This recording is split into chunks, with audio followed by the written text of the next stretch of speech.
My presentation is more just to maybe give a small introduction of some of you who don't know our project, and to even just to start building the idea of why do we need to talk slightly differently about the ocean literacy. So why do we need to have a different approach? We all, when Hydron today asked us, each of us to say what's my closest sea, what's my connection, traditionally people have been connected to the sea. This was a source of their livelihood. They've had fishing, maritime transport, traditional sectors. With time, globalization, the things have changed. We are also using it for generating energy, for seabed mining, for even producing the seafood. And its connection is still very strong. However, with in some way, people have also become disconnected from the sea, because as some of you have said that not all of us live at the coast, not all of us have a direct connection to the sea, to the as a source of your life, and some of the things become a bit disconnected. And we are connected still via these products, but they are slightly different, and we maybe lose this direct connection. And that's why we try to see that the lost direct connection, we need to regain it, to find it back, to how we can be connected again.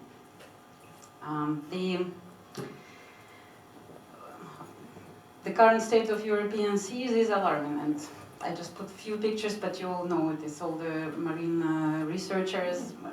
They've been studying the state of the oceans. They've been really a lot of reports about how things we're not doing too well, and that there are problems. There are not only scientists who are raising the issues, there are many non-governmental organizations, activists, environmentalists, artists, everybody trying to bring attention to the subjects. However, they're not disappearing. So what's going on? What is the problem? Why we're not reaching the right people, maybe? So there have been the response for all these concerns, and many of the response came from the policy level, the top-down approach. So there has been a lot of initiatives to try to tackle the individual sectors with the particular policies, and at the same time there were also different, maybe a bit more, let's say, soft approaches from bottom up. So the different informal education campaigns, all kind of things. You know that you probably know many more than I do in different countries, different places. However, again, the messages that people are getting not always reach the people who could make a change, who can make something to change. So it's what's not right. We need to find that out. So the ocean literacy that we've been talking about, we will be talking about in the next 2 days. What is it? We will be probably asking you all later today, what does it mean to you? However, it's not a very new concept. It's originated in the US for quite a long time, and with the help of transatlantic political initiatives and the Galloway Statement, and they've been sharing the experiences between US and Europe. It's coming to Europe, and our project is one of the, together with the Sea Change project, is the other, the ones who are looking forward into how do we build more successful ocean literacy in Europe. And by saying that, I want to emphasize that there is a bit of a specificity in building the ocean literacy in Europe, because when we translate the ocean literacy from the US concept, we have some challenges. There are many languages, many cultures, many seas, And even in the very beginning of the project, we came to understand that there are not the same name, the word for ocean literacy in all European languages. So, however, all of these countries with the different languages, they are united by the same economy of the sea and the environmental problems that are common to all. So it's a very, let's say, specific and different, and we need to tackle that when we talk about the ocean literacy in European context.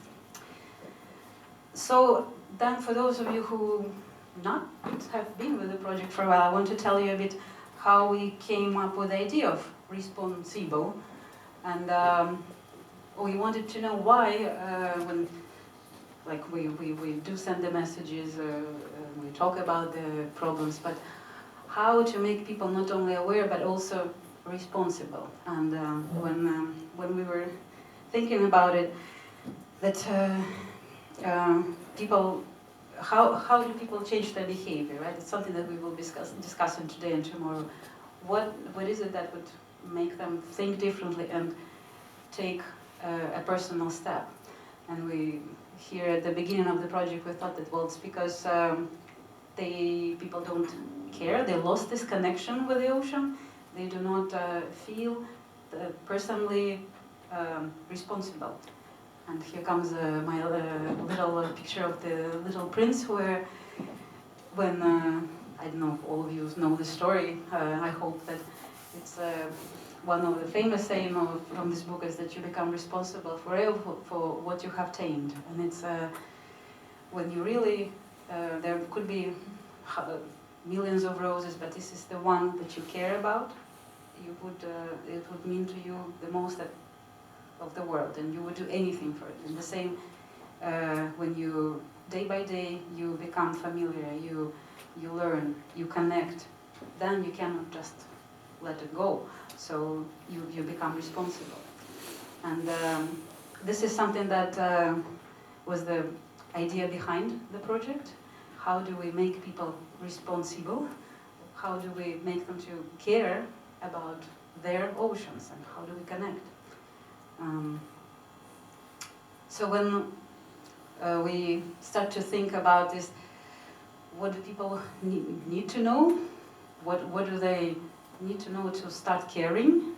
We start to look at what type of knowledge there is, and maybe this is our initial point. Maybe people don't get the right knowledge. They don't know if it's important for them or not. And we know that, notice that traditionally it's knowledge we get from scientists, from NGOs, from activists. It's all about what are the environmental pressures, or what other actions have been done to regulate how to solve it.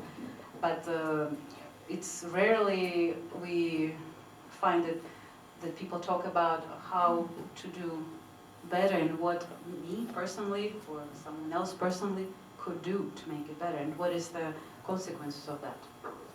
And thus we were, in our project, we're thinking that what people really need to know is, maybe in addition to knowing the environmental pressures and what actions are taken, they need to know what is the links behind it, how things are linked, like what are the drivers of these pressures, what is behind it, what makes the industry look like this, and all the other actors connected to it. So it's not only one industry who is, I don't know, polluting the water, or consumers who are making these choices. It's the wide range of actors, and because we don't know, maybe that's why we don't act.